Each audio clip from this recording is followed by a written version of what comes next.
పార్టీలోకి వచ్చేటటువంటి అవకాశం ఉంది. వీళ్ళే అడుగుతున్నారు కదా, సార్ ఇందులో కేసీఆర్ ఇంకొక ప్రజాక్షేత్రంలో రావాలి. ఈక్వెషన్ కూడా కనిపిస్తుంది సార్. ఈ పార్టీ మారినటువంటి ఎమ్మెల్యేల విషయంలో, లేదంటే కేసీఆర్ను వదిలిపెట్టి కాంగ్రెస్ పార్టీలో చేరిన వాళ్ళలో చాలామందిని కేసీఆర్ దగ్గర తీసుకున్నారు, ఆదరించారు. కె కేశవరావు లాంటి సీనియర్ లీడర్ని కానీ, కడియం శ్రీహరి లాంటి సీనియర్ లీడర్కు ఒక ఉప ముఖ్యమంత్రి పదవి ఇవ్వడం, ఆ తర్వాత వీళ్ళు పార్టీని కాదని కాదు, కేసీఆర్ని కాదని వెళ్ళిపోయారు.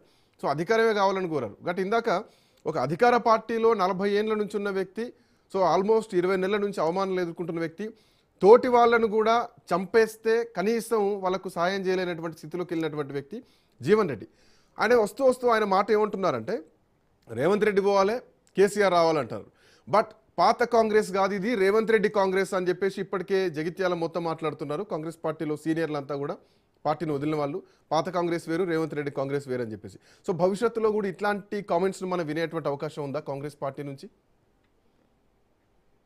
ఇప్పటికే జీవన్ రెడ్డి పార్టీ నుంచి వెళ్ళిపోవటము మాకు పెద్ద నష్టమేమి కాదు అని చెప్పే ప్రయత్నం కాంగ్రెస్ పార్టీ చేస్తున్నప్పటికి కూడా కాంగ్రెస్ పార్టీ ఎక్కడో ఓ విధమైనటువంటి ఆందోళనకు గురవుతుంది. ఎందుకు అని అంటే, ఒక కటర్ కాంగ్రెస్ కార్యకర్త, ఒక సీనియర్ కాంగ్రెస్ లీడరు పార్టీ నుంచి వెళ్ళిపోతున్నటువంటి సంకేతం ఏంటది. బట్ భవిష్యత్తులో నిరాదరణకు గురై కాంగ్రెస్ లోనే జీవితాన్ని కోల్పోయినటువంటి నాయకులు, కాంగ్రెస్ లోనే మొదటి నుంచి ఉన్నటువంటి నాయకులకు ప్రాధాన్యత దక్కకపోతే వాళ్ళు తీసుకునేటటువంటి నిర్ణయం జీవన్ రెడ్డి నిర్ణయం లాగా ఉంటే కాంగ్రెస్ పార్టీ పరిస్థితి ఏంటి అనేది ఒకటి వస్తుంది. రెండో వర్షన్ ఏమొస్తుందంటే, కాంగ్రెస్ పార్టీ అధికారంలోకి వచ్చిన ఈ తెలుగుదేశం నుంచి వచ్చినటువంటి నాయకుల పెత్తనమే కొనసాగుతుంది, వాళ్లే ఎక్కువ అధికారాన్ని అనుభవిస్తున్నారు అనేటటువంటి ఒక అసంతృప్తి మొదటి నుంచి కాంగ్రెస్ వాదుల్లో, కాంగ్రెస్ నాయకుల్లో ఉంది. అది మరో విధమైనటువంటి కనుక స్టెప్ తీసుకుంటే అది ఎటు వెళ్తుంది అనేటటువంటిది ప్రశ్న. కాబట్టి కాంగ్రెస్ కి నష్టం చేస్తుంది ఈ అభిప్రాయం. అనిరుద్ రెడ్డి ఆల్మోస్ట్ బయటికి స్టేట్మెంటే ఇచ్చారు. అనిరుద్ రెడ్డి స్టేట్మెంటే ఇచ్చారు, టీడీపీ వాళ్ళ నడుస్తుంది, ఏపీ టీడీపీ నడిపిస్తోందని చెప్పి. జడ్చర్ల ఎమ్మెల్యే ఓపెన్ గా మాట్లాడారు, చంద్రబాబు నాయుడు డైరెక్షన్ లోనే తెలంగాణ ప్రభుత్వం నడుస్తుంది అని అంటే, ఇది అనిరుద్ రెడ్డో లేకపోతే ఒక చిన్నారెడ్డి ఆత్మహత్య చేసుకోవాలని అనుకున్నాననేటటువంటి మాటనో లేకపోతే ఇంకొక కాంగ్రెస్ నాయకుడు వ్యక్తం చేసినటువంటి అసంతృప్తో కాదు. ఇవాళ తెలంగాణ రాష్ట్రంలో చంద్రబాబు నాయుడు జోక్యం ఎక్కువైపోయింది. పాత తెలుగుదేశం నాయకుల యొక్క రాజకీయ అధికారమే ఎక్కువ నడుస్తుంది అనే అభిప్రాయం కింది స్థాయి దాకా వెళ్ళిపోయింది. అటు కాంగ్రెస్ పార్టీలో వెళ్ళిపోయింది, ఇటు ప్రజల్లోకి వెళ్ళిపోయింది. అందుకే అక్కడక్కడ ఒక నిరసనలు కూడా వ్యక్తం అవుతున్నాయి. ఏం వ్యక్తం అవుతున్నాయంటే, మళ్ళీ ఆంధ్ర పెత్తందారుల చేతుల్లోకి తెలంగాణను పోనీయం. అసలు ఇంకొక ఆఫ్ ద రికార్డ్ వస్తున్నది ఏంటి అంటే, ఎందుకు చంద్రబాబు నాయుడు, ఎందుకు పవన్ కళ్యాణ్ తెలంగాణలో తిష్ట వేస్తున్నారు, ఎందుకు మహారాష్ట్రానికి వస్తున్నారు అనే ప్రశ్న లేవనెత్తేదాకా వెళ్ళిపోయింది.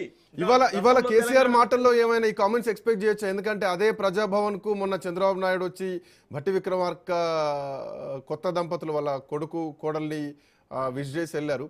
సో అదే ప్రజాభవన్ లో కూర్చుంటే, అదే కుర్చీలో గతంలో కేసీఆర్ కూర్చున్న కుర్చీలో చంద్రబాబు కూర్చున్నారు. అంతకుముందు అనిరుద్ రెడ్డి కామెంట్స్ కానీ ఏమైనా తెలుగుదేశం పార్టీని టార్గెట్ చేస్తూ కేసీఆర్ ఏమైనా మాట్లాడేటువంటి అవకాశం ఉంటుందా అక్కడే ప్రభుత్వమే నడిపిస్తోందని? కేసీఆర్ లాంటి ఒక సీనియర్ నాయకుడు ఆ స్థాయి విమర్శలు చేస్తాడని నేను అనుకోవట్లేదు.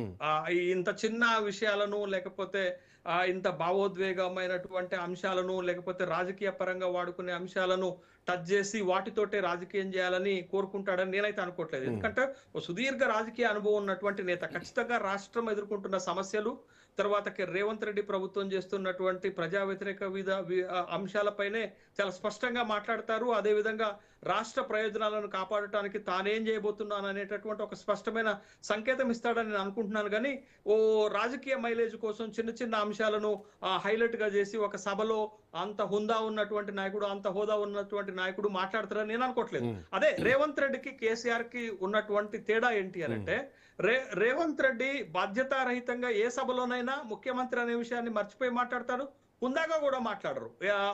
ప్రతిపక్ష నాయకుడు, ఓ సాధారణ రాజకీయ నాయకుడు, కార్యకర్త మాట్లాడినట్టుగా యథేచ్ఛగా మాట్లాడేస్తాడు. కానీ అదే కేసీఆర్ హుందాతనం మెయింటైన్ చేస్తారు, బాధ్యతాయుతమైనటువంటి అంశంగా మెయింటైన్ చేస్తాడు, రాజకీయ పరిపక్వతను కూడా మెయింటైన్ చేస్తారు. కాబట్టి బట్ ఆ చీప్ పాలిటిక్స్ చేస్తాడని నేను అనుకోను. ఖచ్చితంగా ఇవాళ సభలో రేవంత్ రెడ్డి ప్రభుత్వము ప్రజా వ్యతిరేక నిర్ణయాలపైన మాట్లాడతాడు. భవిష్యత్తులో పార్టీ ద్వారా తాను ఏం చేయాలనుకునేటటువంటి అంశాన్ని మాట్లాడతారు. ఇటీవల లోక్సభ సమావేశాలు, ప్రత్యేక సమావేశాల్లో జరిగినటువంటి అంశం తెలంగాణ పైన ఏ విధంగా కేంద్ర ప్రభుత్వం అక్కసు వెళ్ళగక్కుతుందో అదే విషయాన్ని కూడా మాట్లాడతారు. తేజస్వి సూర్య లాంటి వాళ్ళు తెలంగాణ పైన యథేచ్ఛేదిగా ఏ మాట అయినా మాట్లాడటానికి అవకాశం ఇచ్చింది మనమే.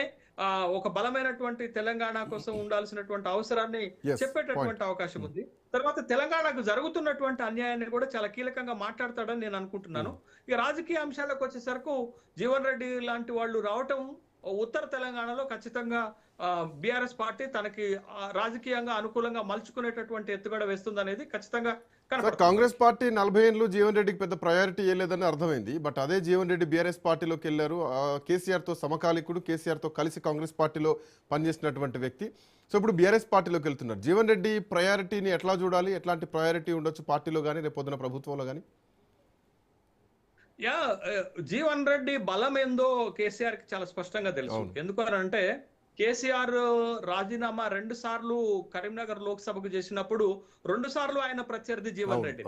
జీవన్ రెడ్డి రెండోసారి తనకి ఉప ఎన్నికలో పోటీ చేసినప్పుడు కేవలం 28 ఓట్ల తేడాతోటి 28,000 ఓట్ల తేడాతో మాత్రమే కేసీఆర్ గెలిచారు. అంటే మంత్రిగా ఉన్నటువంటి జీవన్ రెడ్డి ఒక బలమైనటువంటి పోటీ ఇచ్చారు.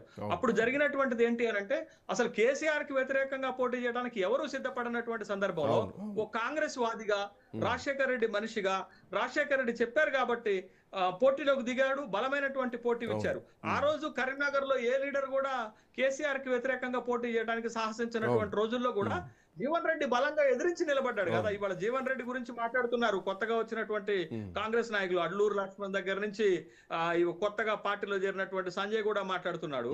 బట్ జీవన్ రెడ్డి సాక్రిఫైసెస్ గురించి వాళ్ళకేం తెలుసు? జీవన్ రెడ్డి ఎంత బలమైనటువంటి నాయకుడు వాళ్ళకేం తెలుసు? జీవన్ రెడ్డి తెలుగుదేశం బలంగా ఉన్నప్పుడు కూడా తెలుగుదేశానికి వ్యతిరేకంగా కాంగ్రెస్ మద్దతుదారుడిగా పోరాడినటువంటి సంఘటన వాళ్ళకేం తెలుసు? తెలియదు. కాబట్టి వాళ్ళ అడ్లూరు లక్ష్మణ్ మాట్లాడుతున్నాడు. ఏం మాట్లాడుతున్నాడు అంటే ఆ సభని తక్కువ చేసేటట్టుగా మాట్లాడుతున్నాడు. ఓ 15,000 మంది వచ్చేటటువంటి దగ్గర సభ పెట్టుకున్నారు అని అంటే ఆ సభని తక్కువ చేసి మాట్లాడేటటువంటిది. ఇంకోటి సంజయ్ మాట్లాడుతున్నాడు 2019లో it's like that last MLC ఎన్నికల్లో జీవన్ రెడ్డి గెలిచాడు అని అంటే 2019లో అది కాంగ్రెస్ పార్టీ చంద్రశేఖరరావు కోవర్ట్ చేశాడు, హైబ్రిడ్ చేశాడు కాబట్టి గెలిచాడు అని అంటున్నాడు. ఏందనంటే చంద్రశేఖర్ గౌడ్కి బీఫామ్ ఇవ్వలేదు అనేటటువంటి ఒక ఆరోపణ తెస్తున్నాడు. ఒక ఎమ్మెల్యే 2 సార్లు గెలిచిన ఎమ్మెల్యేకి ఎమ్మెల్సీలో బీఫామ్ ఇవ్వరన్న సంగతి కూడా తెలవట్లేదు. ఏం చెప్పాలి వాళ్ళకి? ఏమి రాజకీయం ఉంటది అక్కడ? ఓ 2 సార్లు గెలిచిన ఎమ్మెల్యేకి పట్టభద్రుల నియోజకవర్గంలో పోటీ చేసేటటువంటి ఒక అభ్యర్థికి ఒక పార్టీ బీఫామ్ ఇవ్వదు, బీఫామ్లు ఉండవు అనేటటువంటి విషయం తెలియకుండా ఆ రోజు కేసీఆర్ సహకరించబట్టే జీవన్ రెడ్డి గెలిచాడు అనేటటువంటి ఒక వాదన తెస్తున్నాడు అని అంటే ఒక విధంగా వాళ్ళు ఆత్మరక్షణలో పడిపోయారు. ఆ ఆత్మరక్షణలో పడిపోయి జీవన్ రెడ్డి ఇమేజ్ ని తగ్గించడానికి ఏది పడితే అది మాట్లాడుతున్నారు. కానీ వాస్తవం ఏంటి అని అంటే జీవన్ రెడ్డికి ఎంత ఇమేజ్ ఉందో మొన్న జగిత్యాల మున్సిపల్ ఎన్నికల్లో కూడా కనపడింది కదా. ఇండిపెండెంట్ అభ్యర్థులను గెలిపించుకున్నారు. బీఫామ్లు ఎవరికి ఇచ్చారు, తక్కువ బీఫామ్లు ఎవరికి ఇచ్చారు, అక్కడే తెలిసిపోయింది కదా జీవన్ రెడ్డి బలం, జీవన్ రెడ్డి స్ట్రెంత్ ఏంది. మోర్ ఓవర్ జీవన్ రెడ్డి ఒక నికార్సైన కాంగ్రెస్ వాది, మోర్ ఓవర్ జీవన్ రెడ్డి ఒక నిజాయితీ కలిగినటువంటి ఒక నాయకుడు, మోర్ ఓవర్ జీవన్ రెడ్డి ఒక అంకిత భావం కలిగినటువంటి నాయకుడు. మనం ఇలాంటి రాజకీయాలు ఎప్పుడైనా చేయొచ్చు, ఎలా అయినా చేయొచ్చు, కానీ బట్ కాంగ్రెస్ కి నష్టము జీవన్ రెడ్డిని వదులుకోవటం. BRS party sir Jeevan Reddy వైపు చూసుకున్నా, జీవన్ రెడ్డి వైపు అడిగిన ప్రశ్న శ్రీకాంత్ ఒక్క మాట, మీరు అడిగిన ప్రశ్న జీవన్ రెడ్డికి బీఆర్ఎస్ లో దొరికేటటువంటి హోదా ఏంటి అని అంటే ప్రజల్లో బలం లేని కేశవరావుకి ఆ పార్టీలో మంచి హోదా ఇచ్చారు, 2వ స్థానం ఇచ్చారు, పార్టీ జనరల్ సెక్రటరీ పదవి ఇచ్చి కూర్చోబెట్టి తనకి ఎప్పుడు ఏ కార్యక్రమం అయినా తన పక్కనే కూర్చోబెట్టుకున్నాడు.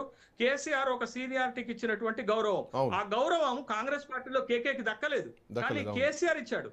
కానీ కేసీఆర్ ని మోసం చేసి కూడా కాంగ్రెస్ పార్టీలోకి వచ్చాడు. కానీ కాంగ్రెస్ లో పదవి దక్కలేదని, కాంగ్రెస్ లో గౌరవం దక్కలేదని బీఆర్ఎస్ లోకి వెళ్తే బీఆర్ఎస్ గౌరవం ఇచ్చినా పదవి ఇచ్చినా బీఆర్ఎస్ ని మోసం చేసి కాంగ్రెస్ లోకి వచ్చారు. కానీ ఇవాళ జీవన్ రెడ్డికి బీఆర్ఎస్ లో ఓ మంచి గౌరవం దక్కుతుంది. ఖచ్చితంగా కేసీఆర్ తర్వాత బీఆర్ఎస్ లో జీవన్ రెడ్డికి ఆ స్థాయి గౌరవం ఇస్తారనేటటువంటి వార్తలే బయటకు వస్తున్నాయి. బట్ అదే స్థానం కూడా దక్కే అవకాశాలు ఉన్నాయి. సార్ అంటే జీవన్ రెడ్డి మాట్లాడడానికి చాలా అంశాలు ఉన్నాయి. పార్టీలో ఆయనకు జరిగినటువంటి నష్టం ఏంది, పార్టీ ఫిరాయించినటువంటి ఎమ్మెల్యేలకు సంబంధించినటువంటి అంశాలు ఉంటాయి, ఆయన సహచరుల్ని అనుచరుల్ని కోల్పోయినటువంటి సంబంధాలని, ఆయన ఒంటరిగా యాపిల్ గుర్తు మీద తన సభ్యులను మొన్న గెలిపించుకున్నారు మున్సిపల్ ఎన్నికల్లో.